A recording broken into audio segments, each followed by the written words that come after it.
warahmatullahi wabarakatuh. Bismillahirrahmanirrahim. Alhamdulillah rabbil alamin wa bihi nasta'inu ala umuri dunya waddin. Asyhadu an la ilaha illallah wahdahu wa asyhadu anna Muhammadan abduhu wa rasuluh sallallahu alaihi wasallam. Alhamdulillah, kita bersyukur nikmat Allah Subhanahu wa taala yang maha luas. Nikmatnya yang tidak pernah terputus kita manfaatkan sampai sekarang. Kita gunakan untuk segala maslahat hidup dunia dan akhirat kita. Semoga kita mampu mensyukuri. Salawat teriring salam kepada Rasulullah sallallahu alaihi wasallam. Mudah-mudahan kita semua dikaruniakan bisa melihat Rasulullah di dunia dan di akhirat. Di dunia melalui mimpi dan di akhirat melalui pertemuan langsung berkumpul bersama Rasulullah di dalam surga, di tempat terbaik yang Allah ridhai, dan kita pun menghendaki tempat itu insya-Allah. Para jamaah, para pemirsa kajian Masjid Raya An-Nur yang dimuliakan Allah, kita lanjutkan kajian akidah Ahlus Sunnah wal Jamaah yang kita gunakan kitab Jala'ul Afham Syarah Aqidatul Awam, yang kitab ini satu di antara kitab yang cocok untuk para pemula, yang dikumpulkan oleh Kiai Muhammad Ihya Ulumuddin, yang diambil dari pelajaran ketika mengaji dengan Sayyid Muhammad bin Alawi bin Abbas Al-Makki Al-Hasani. Mudah-mudahan Allah kurniakan keberkahan kepada beliau-beliau yang kita sebutkan namanya, pada guru-guru kita, dan kita semua diberikan keberkahan ilmu dari ilmu yang kita ambil dari mereka-mereka. Amin ya rabbal alamin. Kita baca nazam kitab Aqidatul Awam. Wa ba'du fa'lam biwujubil ma'rifah min wajibin lillahi 20 sifah. Fallahu mawjudun qadimun baqi mukhalifun lil khalqi bil itlaqi. Wa qa'imun ghani wa wahidun wa hayy qadir muridun alimun bi kulli syai'. Sami'un al basir wal mutakallim lahu sifatun sab'atun tantazim. Fa qudratun iradatun sam'un basar hayatun ilmu kalamun istamar. Ini masuk kepada pembahasan pertama terkait uluhiyah, terkait ilahiyah, ketuhanan, sifat-sifat Allah Subhanahu wa taala. Di dalam kajian sebelumnya kita sudah membahas sifat-sifat Allah ini sebagian, maka malam ini kita melanjutkan, yaitu bahwa Allah bersifat baqa. Di sebelumnya kita bahas sifat Allah wujud, qidam, dan malam ini insyaallah kita bahas sifat Allah baqa dan sifat yang berikutnya insyaallah. Sebelum kita masuk pembahasan pada baqa, kita mengulang sedikit bahwa sifat-sifat Allah ini ditetapkan oleh para ulama kita berdasarkan nas Al-Quran, nas sunnah Nabi, dan dikuatkan oleh dalil-dalil aqli.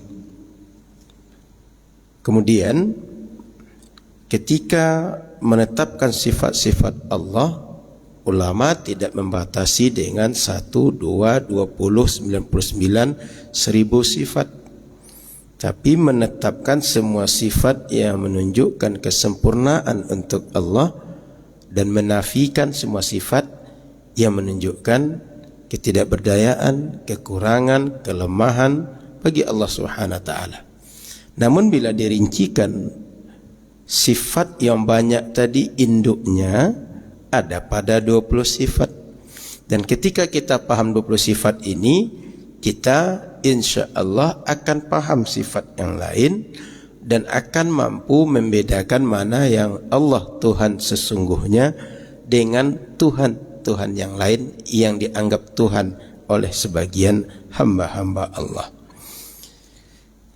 Kemudian sifat-sifat yang disebutkan sebagai sifat 20 ini kalau kita kaji lebih lanjut juga merupakan sifat yang dijelaskan oleh nas Al-Quran dan Sunnah, tidak sifat yang bersifat dalil akli saja.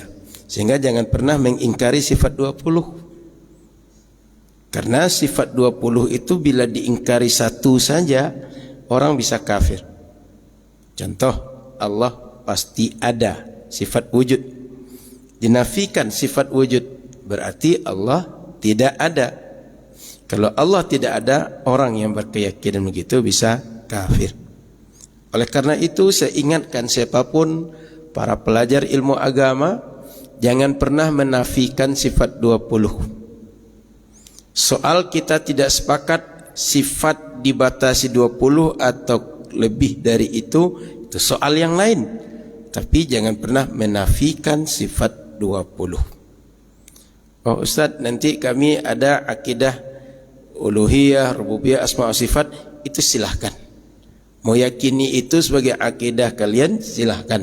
Tapi jangan menafikan ini sebagai sifat-sifat Allah, karena sifat ini adalah sifat yang qat'i berdasarkan dalil akli dan dalil naqli. Kita masuk kepada sifat baqi disebut di sini atau baqa. Allah Subhanahu wa taala dia adalah zat yang tidak diciptakan, maka dia tidak ada awal. Karena dia tidak diciptakan, maka dia tidak ada yang mengadakan dia, juga tidak ada yang menjadikan dia tiada. Sehingga wujudnya Allah adalah wujud yang tak terbatas dengan tempat, dengan waktu, dengan masa tertentu. Wujudnya tidak ada ujung, tidak ada wafat, seperti layaknya makhluk-makhluk. Kalau makhluk-makhluk, selama makhluk itu bernyawa, ada masanya sampai ajalnya, mati dia nanti. Benda apapun ada masanya dia baru, layak dipakai, pada akhirnya rusak, tak bisa dipakai. Tapi Allah Subhanahu wa taala tidak ada. Dia sampai kapanpun dia tetap Allah. Maka Al-Quran mengatakan kullu man 'alaiha fan. Semua makhluk-makhluk Allah yang di langit, yang di bumi, yang ada di antara keduanya, fan, akan binasa, akan mati, akan punah, akan selesai. Ada ujungnya, ada ajalnya. Tapi Allah Subhanahu wa taala tidak sama dengan mereka. Maka dikatakan wa yabqa wajhu rabbika dzul jalali wal ikram. Yang akan tersisa adalah kebesaran Allah, keagungan Allah, zat Allah. Yang lain dia akan habis. Secara nalar, andaikan Allah itu mati pada usia tertentu atau masa tertentu, siapa Tuhan setelah itu? Sementara masa belum berhenti. Contoh, usia dunia ini 1000 tahun. Ketika usia dunia baru 50 tahun atau 100 tahun atau 200 tahun, Allah mati. Tuhan selanjutnya siapa? Yang ngasih nikmat kepada hamba-hamba selanjutnya siapa?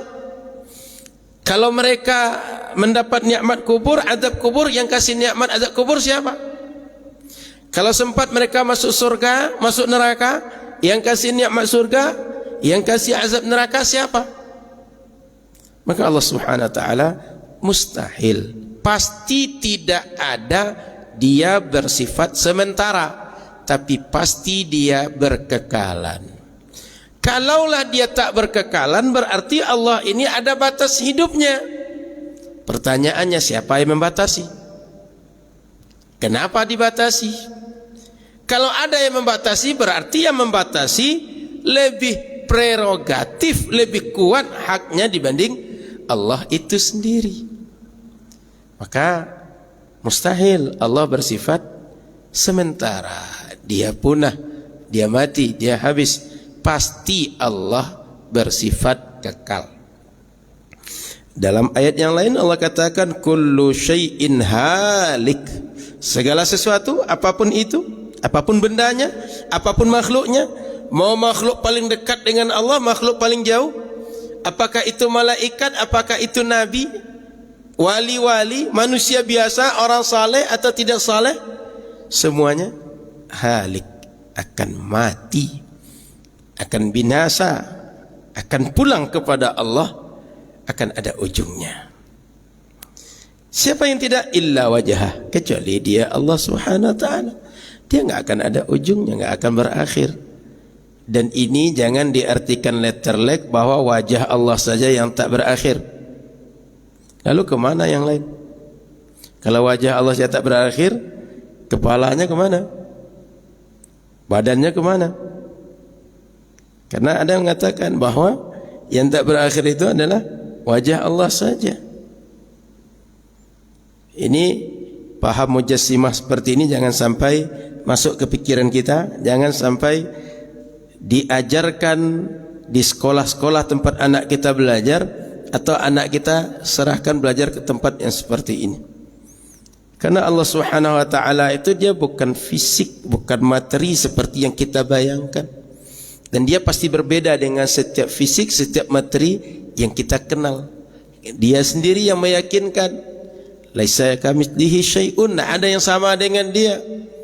Lam yalid wa lam yulad wa lam yakul lahu kufuwan ahad. Dia sudah mengatakan dia beda dengan apapun. Dia tak melahirkan, tak dilahirkan, tak beranak, tak diperanakkan. Tak ada yang serupa dengan dia, tak ada yang mirip dengan dia. Kalau ada yang mengatakan, Ustaz, banyak dari Al-Quran, ayat dari hadis yang mengatakan Allah punya sifat-sifat sama seperti sifat makhluk, itu barangkali asumsi orang, bukan maksud dari ayat Al-Quran dan hadis Nabi. Karena yang sering katakan kepada kita adalah Allah pasti berada di atas langit, pasti berada di atas arasy. Dari segi letterleknya boleh jadi memahami sebagian ayat maknanya begitu. Tapi ketika dipahami dengan ayat Al-Quran yang lain belum tentu begitu. Karena ayat Al-Quran itu dia adalah semuanya firman Allah. 6.000 ayat, tidak boleh dia saling kontradiksi satu dengan yang lain. Kenapa? Sumbernya sama. Sehingga ayat Al-Quran itu mesti dikompromikan semua ayatnya jika ingin menyimpulkan satu kesimpulan. Oleh karena itu, hati-hati dengan klaim-klaim yang mengatakan bahwa Allah pasti langit berdasarkan 1000 ayat, 1000 dalil segala macam. Ini dari segi satu ayat mesti dipahami dengan ayat yang lain. Dari sisi yang lain, pemahaman kita itu pasti benar atau tidak?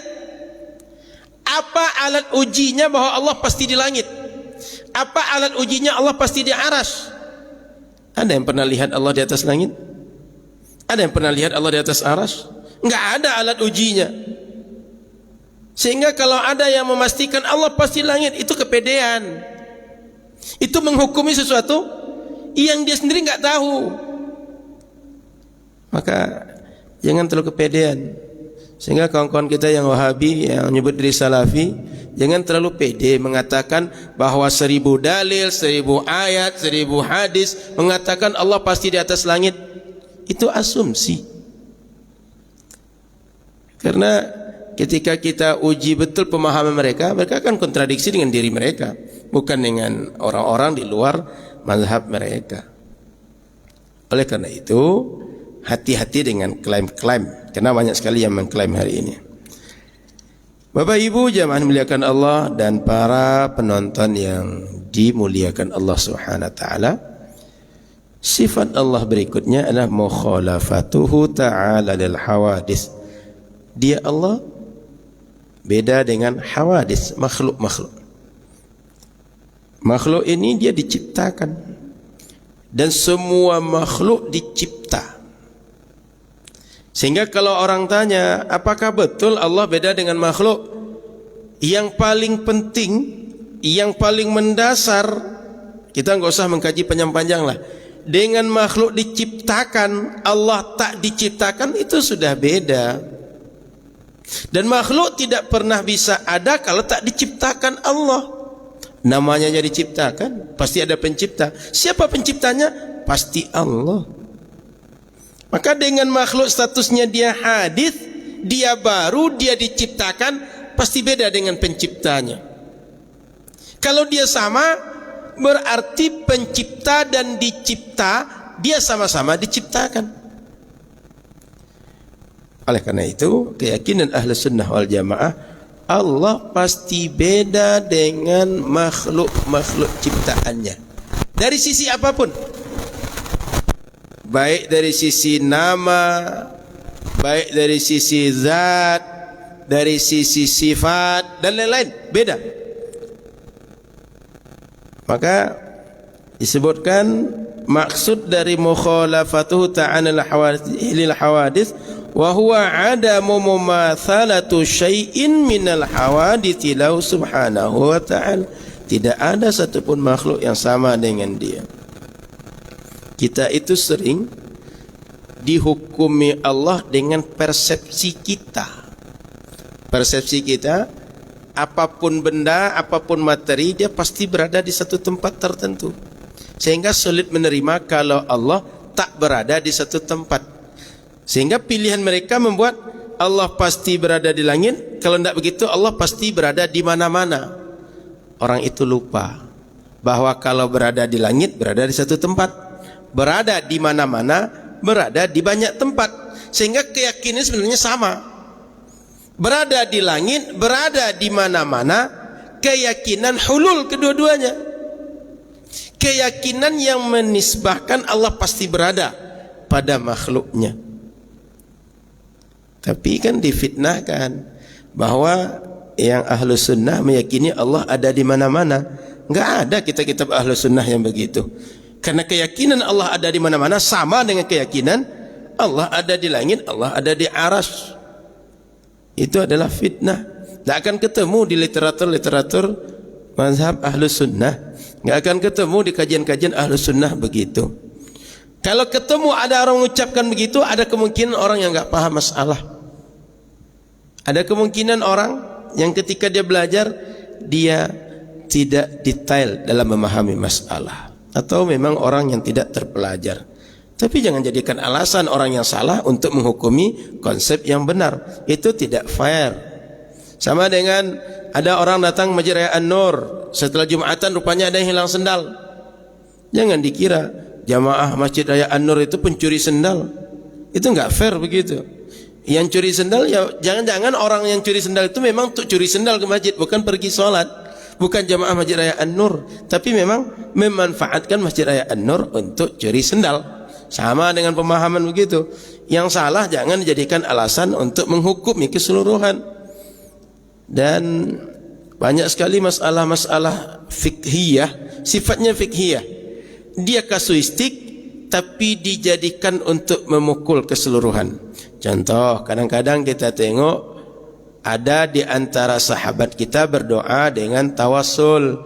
Ketika dia baca tawasul ini, dia mungkin karena ketidaktahuan redaksinya menunjukkan kesyirikan.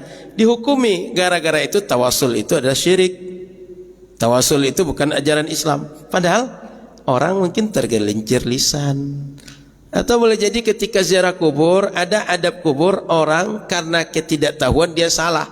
Lalu dihukumi ziarah kubur hukumnya syirik, ziarah kubur hukumnya dosa, bid'ah dan segala macam. Enggak fair begitu. Atau kawan-kawan kita yang berzikir dengan menari, berjoget segala macam. Menari, berjoget segala macam itu, yang pertama sekali mereka bukan berjoget karena hawa nafsu, bukan karena nyanyi.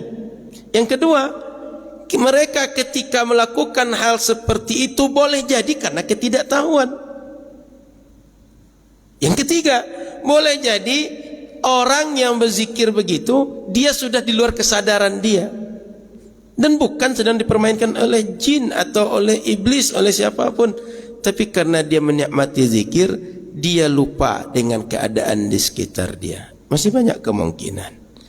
Tapi jangan terburu-buru menghukumi gara-gara seperti itu tasawuf haram dalam Islam. Itu kan enggak fair, enggak adil dalam menghukumi suatu ilmu. Dalam Al-Quran Allah katakan laisa kamitslihi syai'un wa huwas samiul basir. Allah Subhanahu wa taala enggak sama dengan apapun, enggak serupa dengan apapun. Bahkan jangankan serupa dengan apapun, tidak serupa dengan apapun yang serupa dengan Tuhan. Itu maknanya kalau ada orang menganggap ini serupa dengan Tuhan, tidak ada satupun makhluk yang serupa dengan sesuatu yang serupa dengan Tuhan, apalagi langsung dengan Tuhannya. Ini untuk menafikan bahwa tak ada kemungkinan sedikit pun makhluk serupa dengan Tuhan. Karena kalau sempat makhluk serupa dengan Tuhan, berarti sifat-sifat mereka ada kesamaan. Kalau ada kesamaan, makhluk ini kekurangan semua. Kalau makhluk punya kekurangan, nanti Arab juga punya kekurangan. Maka dia tidak lagi memiliki sifat kesempurnaan mutlak. Pasti ini tidak terjadi dengan sifat-sifat Allah Subhanahu wa ta'ala. Sehingga Allah itu dia tidak sama dengan makhluk-makhluknya. Beda dengan makhluknya. Beda dengan apapun. Enggak ada yang sama. Kemudian sifat Allah berikutnya adalah qiyamuhu ta'ala binafsihi. Dia Allah tidak berada pada apapun, tidak berada di dalam lingkup apapun. Dia Allah Subhanahu wa ta'ala tidak diadakan oleh siapapun atau apapun. Wa huwa ghaniyun an jami'i ma siwah. Dia tidak butuh kepada seluruh apapun selain dirinya. Yang lain yang butuh kepada dia. Maka Allah Subhanahu wa ta'ala adamu ihtiyajihi ilal makani yakumu fih. Dia enggak butuh pada tempat itu dia berada. Sehingga dia tidak butuh berada di langit, berada di Ka'bah, berada di Arsy untuk dia bisa berada. Karena tempat yang dinisbahkan tempat dia berada, dia yang ciptakan. Maknanya sebelum tempat diciptakan, sebelum orang menisbahkan Allah berada tempat tertentu, keduanya enggak ada. Dan ketika keduanya tidak ada, Allah sudah ada. Makanya kalau ada orang memastikan Allah pasti berada di atas langit, pertanyaannya, kalau Allah tidak ciptakan langit gimana? Ini kan kita berani mengklaim Allah pasti di atas langit karena sudah langit sudah ada. Sudah dinyatakan langit itu ada dan kita lihat langit. Coba kalau langit enggak ada. Atau kalau Allah enggak ciptakan langit.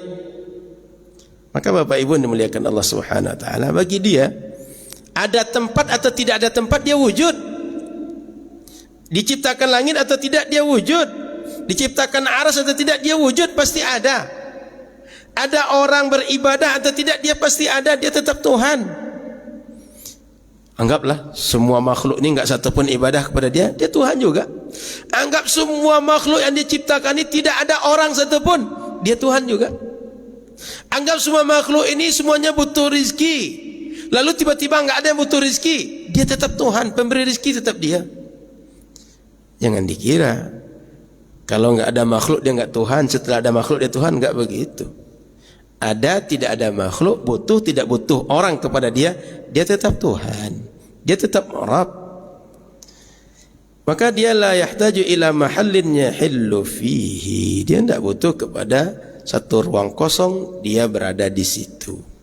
Baik dinamakan ruang itu di atas aras, di atas langit, di luar aras, di luar langit, apapun nama tempat, selama dia tempat itu apakah dia bisa dikenali oleh indera manusia atau tidak, dia tidak berada di situ. Au mujidin yujiduh, enggak ada yang menyebabkan dia wujud. Beda dengan kita. Kalau enggak diciptakan Allah, enggak dijadikan Allah ada, kita enggak pernah ada. Dia enggak ada yang mengadakan dia. Wala mukhassis, tidak ada yang mengkhususkan dia berada di malam tertentu, berada turun di malam tertentu, tidak turun malam tertentu, enggak ada yang begitu. Dia berada di tempat tertentu, enggak berada di tempat tertentu, enggak ada yang membatasi begitu bagi Allah. Tapi dia tidak butuh kepada apapun selain dirinya, dan selain dia butuh kepada dia. Maka Al-Quran mengatakan Allahus Samad. Kepada Allah bergantung semuanya. Di ayat yang lain Allah katakan wa anatil wujuhu lil hayyil qayyum, semuanya tak berdaya, semuanya tak kuasa ketika berhadapan dengan Allah yang Dia Maha Hidup, Hayy, Qayyum, yang Dia tidak butuh kepada apapun dari makhluknya. Sehingga kalau ada orang mengatakan Allah pasti berada di atas langit, bagaimana memahami ayat Allahu la ilaha illa huwal hayyul qayyum wa anatil wujuhu lil hayyil qayyum? Gimana memahaminya? Semuanya tunduk dengan Allah, enggak butuh Allah dengan mereka, semuanya butuh pada Allah. Ayat yang lain Allah katakan, ya ayuhan nas antumul fuqara ila Allah, wahai manusia, semua kalian butuh kepada Allah. Wallahu huwal ghaniyul hamid, Dia tidak perlu siapapun apapun. Hamid, Dia terpuji, Dia layak dipuji, disanjung oleh siapapun makhluknya. Ayat ini Allah katakan, innallaha la ghaniyun 'anil 'alamin, Dia adalah zat yang pasti tidak pernah butuh kepada apapun dari makhluk yang ada di alam ini. Sehingga Bapak Ibu yang dimuliakan Allah, nisbahkan kita nisbahkan Allah dengan apapun, semua itu asumsi kita. Allah berada di tempat tertentu, itu asumsi kita, itu pemahaman kita. Maka hati-hati ketika Ahlus Sunnah wal Jamaah tidak mengatakan Allah berada di langit, tidak mengatakan Allah berada di aras, bukan menafikan Allah atau menafikan ayat-ayat yang menjelaskan tentang Allah berasumsi secara literal ada di langit, ada di aras, bukan. Kita menetapkan semua sifat yang dijelaskan ayat Al-Quran dan hadis Nabi, tapi makna dari ayat dan hadis itu kita tidak menetapkan dengan sifat fisik. Itu mesti dipahami, karena kita sering digiring pemahaman bahwa Ahlus Sunnah menafikan sifat Allah fis sama, menafikan sifat istiwa Allah di atas aras. Enggak, kita enggak menafikan. Yang kita nafikan makna-makna yang dipahami oleh orang-orang Wahabi. Yang kita nafikan keyakinan-keyakinan yang dipahami oleh orang-orang Wahabi. Bukan menafikan sifat yang disebutkan ayat Al-Quran dan hadis Nabi. Makna yang mereka yakini yang kita nafikan. Sehingga Bapak Ibu juga jangan mudah termakan bahwa Ahlus Sunnah dihukumi Jahmiyah, mereka menafikan sifat. Enggak. Ahlus Sunnah wal Jamaah beda dengan Jahmiyah. Dari segi namanya dah beda, dari segi asal usul beda, dari segi penetapan sifat beda. Kita menetapkan sifat, mereka menafikan sifat. Soal beda pemahaman tentang sifat itu kan soal yang lain, tapi menetapkan sifat, kita menetapkan sifat. Dari awal ulama Asy'ariyah, ulama Asy'ariyah, Imam Abu Hasan Al-Asy'ari dan pengikut beliau menetapkan sifat, enggak menafikan. Bahkan para ulama Asy'ariyah, ulama Ahlus Sunnah membuat banyak karya membantah Jahmiyah. Maka kalau sempat disamakan, orang itu adalah orang yang dia miskin literasi, kurang dalam membuka kitab-kitab tentang sekte, tentang berbagai aliran pemahaman dalam Islam. Ya, orang enggak tahu kan enggak mungkin dijadikan rujukan. Orang enggak tahu ya kita sama tahu aja lah dengan orang seperti itu. Maka yang biasa ribut itu biasanya tong kosong. Tong kosong yang nyaring bunyinya. Kalau tong berisi dia enggak akan bunyi, kita pukul. Sehingga kalau di Facebook atau media sosial terlalu banyak yang heboh, yang ribut dengan berbagai macam pandangan, itu barangkali tong kosong, sehingga bunyinya nyaring betul. Termasuk nanti sebenarnya dalam pembahasan kalam bisa kita bahas, ada pembahasan tentang sifat kalam Allah. Ahlus Sunnah itu meyakini bahwa kalam Allah adalah sifat Allah, bukan makhluk.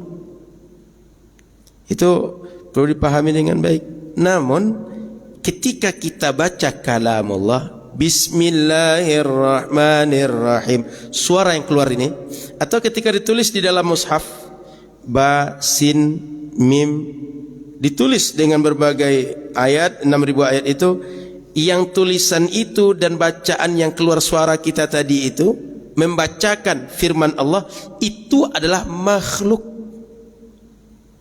Faham ya? Firman Allahnya, kalamullah itu sifat Allah. Sifat Allah enggak mungkin lepas dari zatnya. Sehingga yang ada di mushaf-mushaf kita, yang kita baca-baca itu enggak mungkin itu sifat Allah yang itu. Paham maksud saya? Yang kita baca Allahus Samad, lam yalid wa lam yulad, suara yang keluar ini itu enggak mungkin sifat Allah.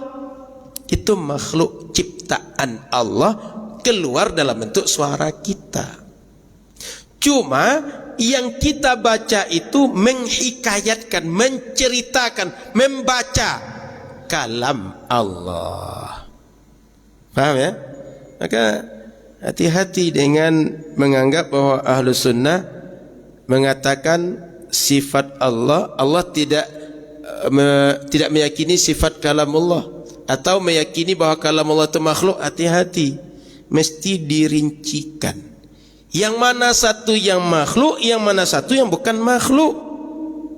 Jangan dihukumi sama. Bapak Ibu yang dirahmati Allah Subhanahu wa taala, ini menarik. Imam Ibnu Abdul Bar cerita tentang Imam Ahmad dan Imam Al-Qarabisi. Apa kata beliau? Wa kanat bainahu wa baina Ahmad bin Hanbal sadaqah wakilah. Dulu Imam Al-Qarabisi dengan Imam Ahmad itu akrab sekali, dekat, teman yang selalu kemana-mana bareng. Kemudian kalau belajar itu kompak segala macam. Falamma khalafahu fil Qur'ani 'adat tilka sadaqah adawah. Ketika beda pandangan tentang melafazkan Quran itu makhluk atau bukan, berubahlah persahabatan yang dekat tadi dengan permusuhan di antara mereka. Fakana kullu wahidin minhuma yat'anu ala sahibih. Masing-masing mereka saling menyalahkan yang lain. Itu wajar, orang yang punya pandangan berbeda, merasa pandangan dia benar, pandangan orang lain salah, itu wajar terjadi begitu. Tapi merasa paling benar itu enggak boleh. Kan kita merasa benar, orang merasa benar dengan pandangnya, kan wajar terjadi. Sudah karunia yang Allah berikan kepada seorang begitu. Wa dzalika anna Ahmad kana yaqulu man qala al-Qur'an makhluqun fa huwa jahmi. Sebabnya Imam Ahmad menyebutkan kalau ada orang mengatakan bahwa Al-Quran itu makhluk, dia adalah Jahmiyah. Imam Al-Qarabisi enggak terima dinyatakan begitu. Wa man qala al-Qur'anu kalamullahi wa la yaqulu ghaira makhluq wa la makhluq fa huwa waqifi. Kalau ada yang mengatakan bahwa Quran kalamullah tapi dia makhluk dan bukan makhluk, itu waqifi. Nisbahnya sebagai mazhab waqifi.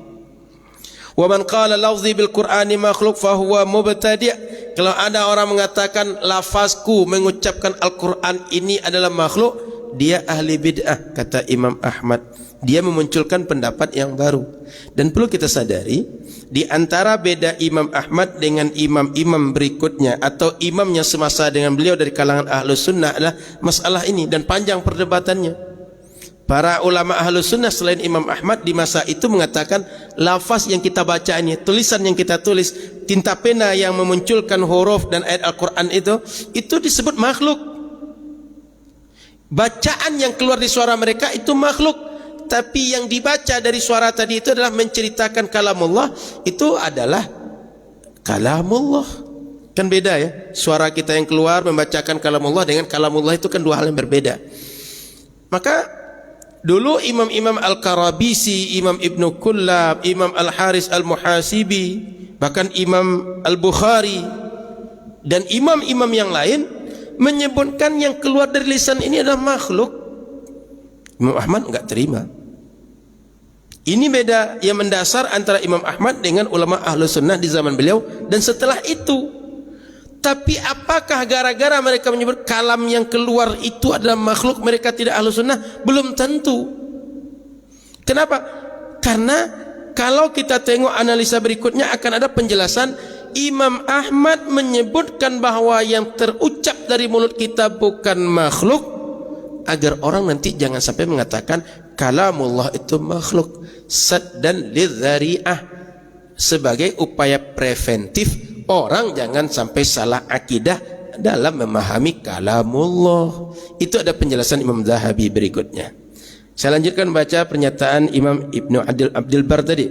Wa kana al-Karabisi wa Abdullah bin Kullab wa Abu Thawr wa Dawud bin Ali wa tabaqatuhum yaqulun innal Qur'an alladhi takallama Allahu bihi sifatun min sifatih la yajuzu alaihi al-khalq. Kalau dimaksud kalamullah yang merupakan sifat Allah, yang Allah berkalam dengan kalam itu sifat dari sifat-sifat Allah, enggak boleh disifati sebagai makhluk.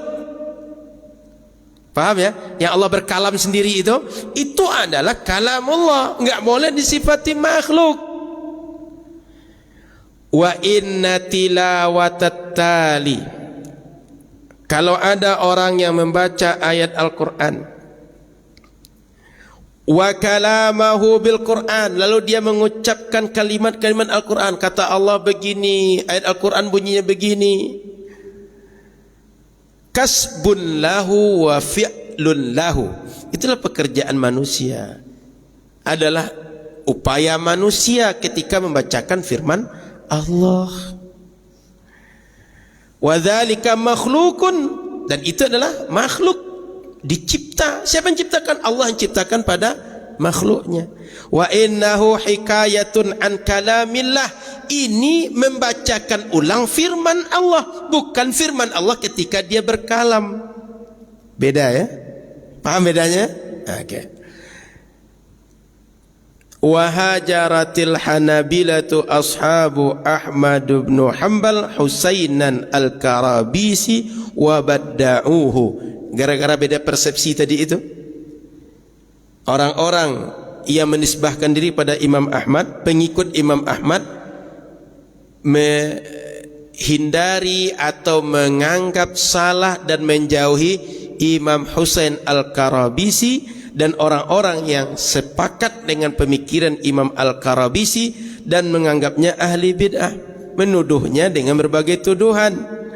Wa ala kullin man qala bi qawlihi fi dzalik, maka setiap orang mereka berpegang dengan pernyataan mereka masing-masing. Jadi jelas ya bahwa ada yang kalamullah, Allah berkalam, dengan kalamullah dibaca lagi oleh makhluk. Yang dibaca lagi oleh makhluk ini adalah makhluk, tapi yang Allah berkalam itu sifat Allah. Sifat Allah qadimah. Qadim, yang dibaca oleh makhluk itu adalah hadis. Paham ya?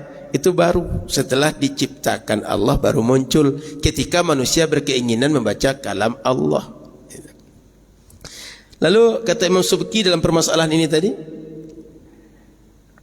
as-sawabu adamul kalami fil mas'alah ra'san ma lam tad'u ilal kalami hajatan masah.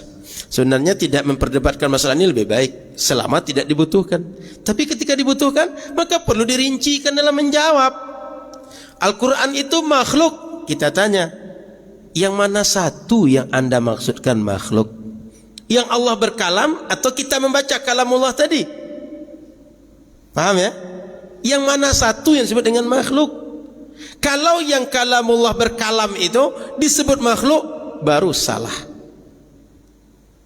Jadi jangan mudah terkecoh. Kita ini kadang-kadang kan karena nggak tahu konsepnya, ketika disebutkan ada orang meyakini kalamullah itu makhluk, dia kafir.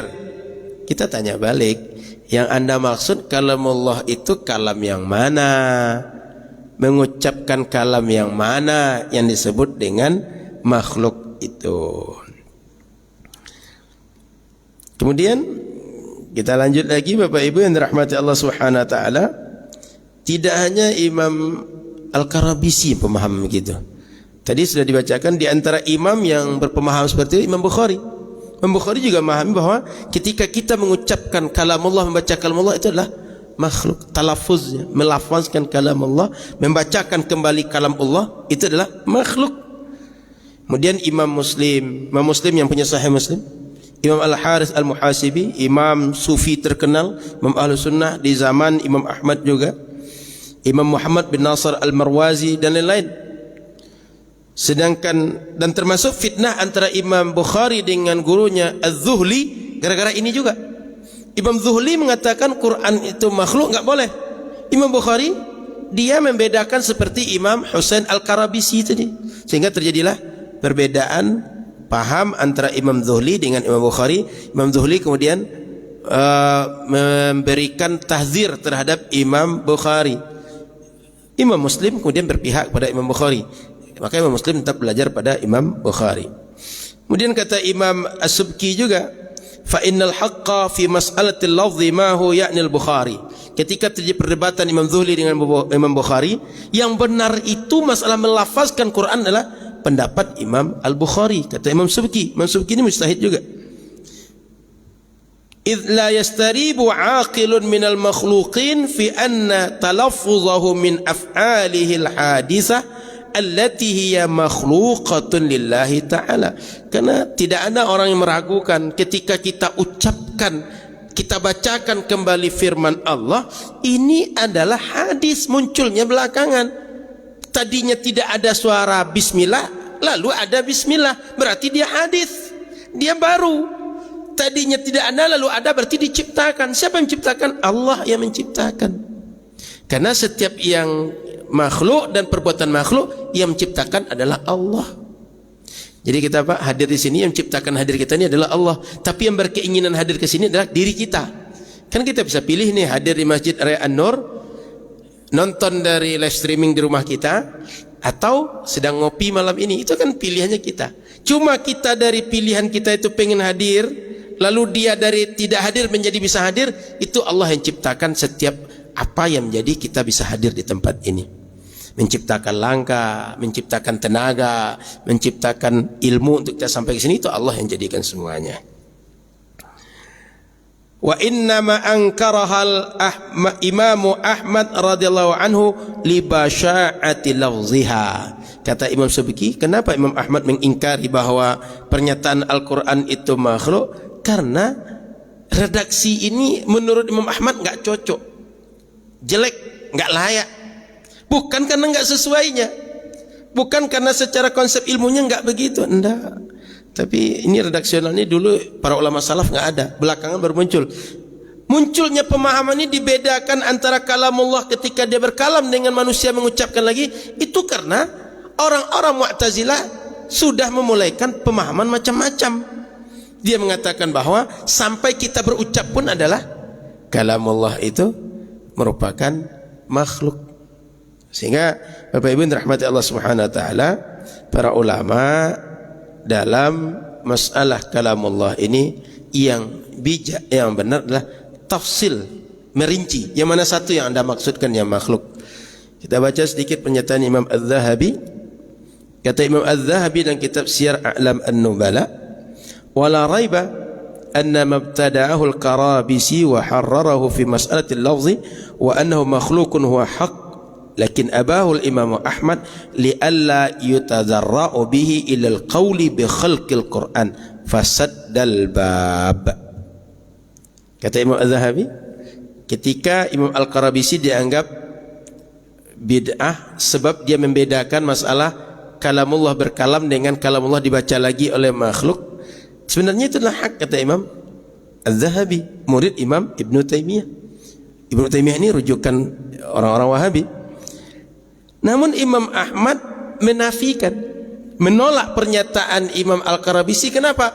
Li'alla, ini alasannya, yutazarra'u bihi, agar orang tidak sampai nanti dia mengatakan kalamullah yang Allah berkalam itu makhluk. Jadi upaya preventif Imam Ahmad, sebelum kita jatuh sudah diselamatkan dulu oleh Imam Ahmad. Karena boleh jadi orang dia enggak sadar, dia nanti sudah terjatuh, dia sudah tergelincir baru sadar. Jangan sampai terjadi. Imam Ahmad membatasi dari awal. Fasad dal bab, dia tutup, dia batasi manusia, dia larang orang mengucapkan kalimat-kalimat seperti itu. Kemudian masih kata beliau wa kana yaqulu yani al-Karabisi, dulu Imam al-Karabisi mengatakan Al-Qur'anu kalamullah, Quran itu kalamullah ghairu makhluk, bukan makhluk. Wa lafzi bihi makhluk, lafazku aku mengucapkan kembali kalamullah itu dengan lisanku itu adalah makhluk. Jadi kan dua tuh, yang kalam Allah bukan makhluk, tapi kalam Allah dibaca lagi oleh kita itu adalah makhluk. Fa in anat talaffuz fa hadza jayyid, jika dimaksudkan yang makhluk itulah yang kita bacakan kembali kalamullah, itu benar. Kata Imam Zahabi juga, fa inna af'alana makhluqah, karena semua perbuatan kita membaca, kita makan, kita minum, kita apa saja yang kita lakukan perbuatan badan kita, semuanya diciptakan oleh Allah. Wa in qusidal malfuz, kalau dimaksudkan yang dibaca oleh suara kita, fa innahu makhluqun fa hadzal ladzi ankarahu Ahmad, kalau yang keluar dari suara kita membacakan kalamullah itu yang disebut dengan makhluk, itu kalamullah yang kita baca itu, yang di kalam Allah itu yang disebut dengan makhluk, itu benar diingkari oleh Imam Ahmad was salaf dan semua ulama salaf, wa addauhu tajahuman, dan ini mereka anggap sebagai paham Jahmiyah. Jadi Bapak Ibu yang dirahmati Allah Subhanahu wa taala, mungkin selama ini Bapak Ibu pernah mendengar tentang perdebatan panjang tentang Imam Ahmad, Mu'tazilah, kemudian Asy'ariyah tentang Al-Quran makhluk. Itu pembahasan yang barusan perlu dipahami dengan baik. Kalamullah, Allah berkalam, manusia membaca kembali kalamullah, itu dua hal yang berbeda. Paham ya? Itu yang mesti kita bedakan. Kalau disatukan baru dia mungkin orang salah dalam akidah tentang kalamullah. Apa yang ingin saya sampaikan dari penjelasan barusan? Jangan mudah kita menghukumi orang tanpa mendudukkan setiap masalah pada porsinya. Dan kita yang dihukumi juga jangan gagap dahulu. Kita tanya balik. Karena kita enggak meyakini seperti yang dituduhkan. Atau konsep-konsep dalam akidah kita enggak begitu. Nah, sehingga Bapak Ibu rahmati Allah Subhanahu wa taala, ya kalau saya sering bahasakan, kita tuh sering di framing dengan berbagai fitnah, berbagai kebohongan. Lalu ketika kita jawab, nanti muncul lagi gaya-gaya silat yang lain, flying victim. Kemudian menganggap mereka keras, mereka tidak beradab, mereka mengingkari salaf. Bukan. Kita bukan begitu. Kita menjelaskan sesuatu sesuai dengan konsepnya saja. Kita kembalikan suatu ketimbangannya saja. Cukup itu saja. Soal setuju atau tidak itu kan hal yang berbeda. Soal mau ikut atau tidak itu kan urusan berbeda. Bagi kita yang Wahabi silakan dengan Wahabi dia, Salafi silakan dengan Salafi dia, yang Syiah silakan dengan Syiah dia. Kita enggak menuntut, enggak mengharuskan dia ikut kita, enggak perlu. Tapi jangan ketika membuat statement tentang Ahlus Sunnah, tentang Asy'ariyah, statementnya dibelotkan atau tidak adil dalam membuat statement. Itu saja yang kita perlu diluruskan. Termasuk para ulama akidah, mereka tidak menerima diri mereka disebut dengan Ahlus Sunnah, atau mereka tidak terima disebut nama mereka dengan Ahlul Kalam. Hati-hati, sejak dahulu para ulama, kitab-kitab yang menjadi referensi kajian Islam sudah mengenal istilah Al-Kalam, ilmul kalam, mutakallim, orang yang ahli dalam ilmu kalam. Sehingga kitab-kitab klasik itu, kalau kita menyebutnya mungkin kitab kuning, itu banyak sekali dan familiar dalam kitab itu. Waqala al-mutakallimun wa indal mutakallimin. Menurut para ulama kalam begini pandangannya. Itu adalah sebuah pengetahuan yang umum di kalangan ahli ilmu. Sehingga kalau ada orang yang menafikan tidak ada itu ulama kalam, apalagi ulama kalamnya Ahlus Sunnah, itu orang kurang jauh pikniknya. Kalau ngopinya kurang kental kata orang sekarang. Terlalu banyak bualan, terlalu banyak bacot, kurang baca. Tidak bertalaki akidah Ahlus Sunnah dengan ulama Ahlus Sunnah. Bahaya orang seperti itu. Maka kita jangan mudah terpengaruh, ikuti kajian Ahlus Sunnah dengan akidah Ahlus Sunnah. Maka jadi lucu, keluarga kita Sunni, belajar sunni, solat di masjid sunni, amaliyah sunni. Anak disekolahkan di sekolah Wahabi, kan lucu. Kalau sunni sekolahkan anak di sekolah sunni juga. Orang Syiah nggak akan mau nyekolahkan anaknya di sekolah sunni. Wahabi juga nggak akan mau sekolahkan anaknya di sekolah sunni. Masa kita sengaja nyekolahkan anak di sekolah sunni, di sekolah Wahabi. Lalu tiba-tiba nanti ketika dia pulang liburan, sebulan 2 bulan dari sekolah dia liburan, Pak, celana mesti potong Pak, itu adalah di neraka Pak, itu amalan yang itu bid'ah Pak. Baru 3 bulan di pesantren dia sudah menghukumi bapak dia, padahal bapak dia dari kecil jangan yang berbaris, yang tak berbaris pun dimakan bapak dia. Bapak dia dihukum begitu. Dan itu banyak terjadi sekarang. Kalau sempat anak-anak kita begitu, gara-gara kita menyekolahkan dia, jangan anak di sekolah disalahkan, kita yang salah. Kita sunni sekolahkan anak di Wahabi, maunya yang sunni sekolahkan di sunni. Mereka nggak akan sekolahkan anak kita di tempat, anak mereka tempat kita nggak pengantar anak ke sana. Berarti kita yang salah, kita yang bodoh. Baik, Bapak Ibu muliakan Allah Subhanahu wa taala. Kita tutup dengan pembahasan wahdaniyah. Sifat Allah berikutnya adalah wahdaniyah. Apa makna wahdaniyah? Adamut ta'addudi fi dzatihi ta'ala wa sifatihi wa af'alihi. Tidak berbilang zatnya, tidak berbilang sifatnya, tidak berbilang perbuatannya. Maknanya yang mencipta hanya Allah. Allah itu bukan tersusun dari beberapa organ secara fisik. Sehingga kalau ada yang mengatakan Allah punya tangan, Allah punya mata, Allah punya betis segala macam, itu asumsi. Karena asumsinya itu berasal dari apa yang pernah dilihat pada makhluk. Sehingga ayat-ayat Al-Quran yang ketika itu dia redaksionalnya adalah menunjukkan organ fisik manusia, dipahami Allah punya sifat begitu. Sehingga dikatakan Allah punya tangan, Allah punya mata, Allah punya betis dan lain-lain. Itu berangkat dari dia menggambarkan bahwa Allah itu memiliki organ-organ seperti layaknya makhluk-makhluk punya organ. Dinafikan Allah Subhanahu wa taala zatnya tidak tergabung dari beberapa organ. Seperti kita, tangan kita ada jari, ada tulang, ada daging, ada darah, ada berbagai hal di sini. Allah enggak begitu. Sehingga Allah enggak digabungkan oleh beberapa organ, enggak. Kalau digabungkan, siapa yang menggabungkan? Maka Allah dia esa secara zat. Makna wa wahdatuz zat maknaha anna dzatahu laysat murakkabah min ajza, bahwa Allah secara fisik dia enggak tersusun dari beberapa organ. Ada kaki, ada tangan, ada badan, ada kepala semacam, enggak begitu Allah. Walaysa fil khalqi dzatun kadzatih, dan tidak ada makhluk ini yang zatnya seperti zat Allah. Makhluk semuanya kita bisa tengok tersusun dari berapa partikel, berapa sel, beberapa organ bergabung, maka terbentuklah satu bentuk makhluk tertentu.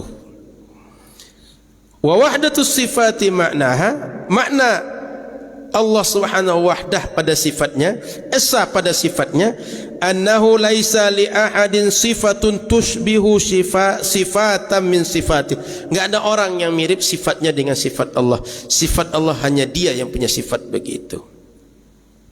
Kalau ada kesamaan nama sifat Allah dengan sifat kita, seperti Allah berilmu, kita berilmu, sekedar penamaan, tapi hakikat ilmunya enggak sama. Allah Subhanahu wa taala dia ilmunya bukan karena proses belajar. Kalau kita, kalau tidak belajar nggak dapat, nggak tahu sesuatu. Jadi Allah Subhanahu Wa Taala dia tidak berilmu seperti ilmu kita, beda. Meskipun penyebutannya sama, meskipun penyebutan istilahnya sama oleh kita. Walaysat sifatuhu muta'addidah min jinsin wahidin, dan sifatnya juga tidak merupakan gabungan dari beberapa sifat, sehingga Allah punya 2 kudrah, punya 3 kudrah, enggak sah. Dia enggak gabungan, ada 2 Tuhan bergabung 2 kudrah lalu terwujudlah sesuatu, enggak begitu. Ada 2 iradah bergabung jadi terwujud apa yang diinginkan, enggak begitu. Dia esa. Dia enggak butuh kepada Tuhan manapun, enggak ada Tuhan selain dia. Secara fisik dia satu dan juga enggak ada Tuhan yang lain sehingga terwujudlah sesuatu yang dia kehendaki. Enggak begitu. Wa wahdatul af'al, maksud wahdatul af'al makna annahu laisa li ahadin, tidak ada yang lain ghairihi ta'ala fi'lun minal af'al. Perbuatan-perbuatan Allah enggak ada satupun orang yang bisa membuat seperti itu. Fallahu khaliqu kulli syai'in, Allah yang menciptakan segala sesuatu. Wa mubdi'u kulli syai'in, dia yang menjadikan dari tidak ada menjadi ada dan menjadikan yang ada menjadi bentuk yang lain. Itu dia. Makhluk enggak bisa.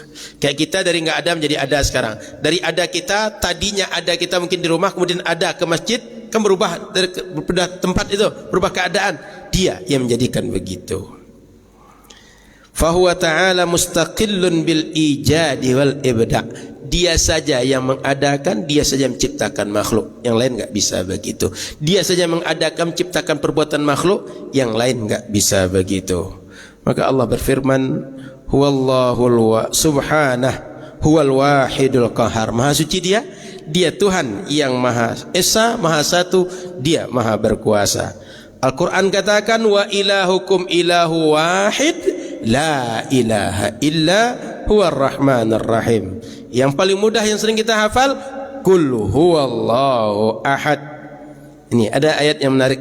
Lau kana fihima alihah illallah la fasadata. Kata ayat Al-Quran, andaikan di dalam alam ini banyak Tuhan lebih dari satu, pasti akan kacau urusan alam ini. Ini ayat ini sekaligus dalil nakli dan dalil akli. Substansinya mengatakan kalau sempat Tuhan itu lebih dari satu, kacau. Kita ya bisa amatilah, andaikan yang operator kajian ini 2 orang. Kata Bang Bayu, Ustaz mulai. Datang Bang Akhir, jangan mulai Ustaz. Saya bingung, ini mulai ngaji atau tidak? Atau yang operator mic ini 2. Kata yang satu pakai mic, kata yang satu enggak boleh pakai mic. Kan bingung saya. Semua yang terjadi di makhluk terjadi pada alam ini. Yang kasihan tuh orang mau buang air besar, Pak. Dia pengen buang air besar, kata yang satu dia boleh buang air besar, kata yang satu enggak boleh. Dia gini aja kerja dia terus. Ini dah sakit juga. Maka kalau sempat Tuhan yang menciptakan makhluk, perbuatan makhluk itu adalah lebih dari satu, banyak kekacauan-kekacauan terjadi. Maka ayat ini adalah dalil nakli sekaligus dalil akli untuk menetapkan sifat Allah. Sehingganya kalau ada orang yang menafikan tak boleh pakai dalil akli dalam menetapkan akidah, dalam menetapkan sifat-sifat Allah, dia mungkin belum baca tafsiran ayat yang barusan kita baca, surat Al-Anbiya ayat 22. Saya bacakan berapa ayat tapi tidak kita perpanjang penjelasan agar tidak terlalu panjang. Kata Allah lagi, mattakhadallahu min waladin wa ma kana ma'ahu min ilah idzal la dhahaba kullu ilahin bima khalaqa wa la'ala ba'duhum ala ba' subhanallahi amma yasifun. Ini ayat ini lebih gamblang menjelaskan dari yang tadi. Kalau Tuhan itu lebih dari satu, jangan Tuhan itu bertanding mengungguli satu dengan yang lain. Enggak mungkin, mustahil begitu. Kata Allah dalam ayat yang lain, qul law kana ma'hu aliha kama yaquluna idzal labtaghaw ila dzil 'arsy sabila subhanahu wa ta'ala amma yaquluna 'uluwan kabira. Ayat tadi memastikan Tuhan itu esa, enggak ada Tuhan yang lain. Karena yang paling mudah bagi kita contoh, kalau kita di rumah tangga sempat suami dan istri keduanya merasa memimpin, udah bertengkar aja kerjanya. Oleh karena itu pemimpin itu satu saja. Kalau kita punya kelompok 3 orang atau 2 orang, jadikan satu yang memimpin yang lain, jangan keduanya memimpin. Maka kata Nabi, kalau ada datang 2 orang sahabat bertemu dengan Nabi, ketika dia pamit, Nabi ingatkan, kalau masuk waktu salat, maka fa'adzinna, azanlah kalian, salah satu di antara kalian berdua azanlah. Kemudian wa uqima, kemudian tegakkan salat. Wal ya ummukuma akbarukuma, satu di antara kalian yang lebih besar usianya, lebih tua usianya, jadi imam bagi yang lain. Rasul suruh satu mimpin di antara keduanya.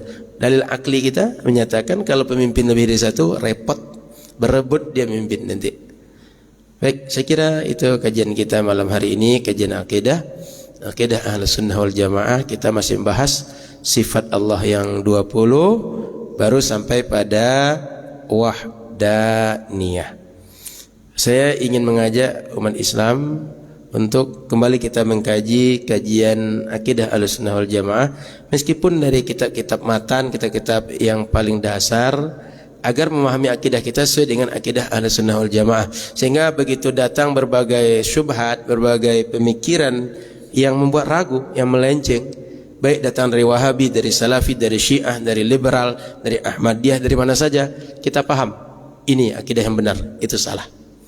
Bahkan kita insyaallah bisa menjawab, bisa membantah kalau kita paham. Ini masalahnya kan kita, kekurangan kita sudah lama tak mengkaji lagi akidah kita, sehingga begitu sekali dibuat statement, dibuat berbagai keraguan, syubhat oleh orang-orang Wahabi, langsung kaget dan tidak bisa menjawab. Nah, mudah-mudahan kita kembali lagi mengkaji kitab kita. InsyaAllah di Pekanbaru, di Riau, banyak masjid-masjid, banyak tempat-tempat yang membuat kajian Ahlus Sunnah wal Jamaah. Satu di antaranya Masjid Raya An-Nur. Kajian akidahnya, kajian apa saja di Masjid Raya An-Nur adalah berporos kepada akidah Ahlus Sunnah wal Jamaah Imam Abu Hasan Al-Asy'ari. Kita tidak menyebut Maturidi bukan karena tidak Ahlus Sunnah, tapi kita Imam Abu Hasan Al-Asy'ari yang kita amalkan, karena Imam Maturidi akidahnya diamalkan oleh kawan-kawan yang mengikut mazhab Hanafi, yang oleh kita kurang familiar, meskipun akidahnya sama dengan Imam Abu Hasan Al-Asy'ari. Kitab-kitabnya tidak kita kaji karena tidak familiar bagi kita. Itu saja. Mudah-mudahan kajian ini bermanfaat. InsyaAllah kita sambung di pekan-pekan berikutnya. Ikuti terus kajian-kajian di Masjid Raya An-Nur, kajian Ahlus Sunnah wal Jamaah, dan jangan salah ikut tempat-tempat yang membuat kita salah dalam mengaji akidah Ahlus Sunnah wal Jamaah. Mohon maaf salah dan kurang. Subhanakallahumma bihamdika, asyhadu an la ilaha illa anta, astaghfiruka wa atubu ilaika. Assalamualaikum warahmatullahi wabarakatuh.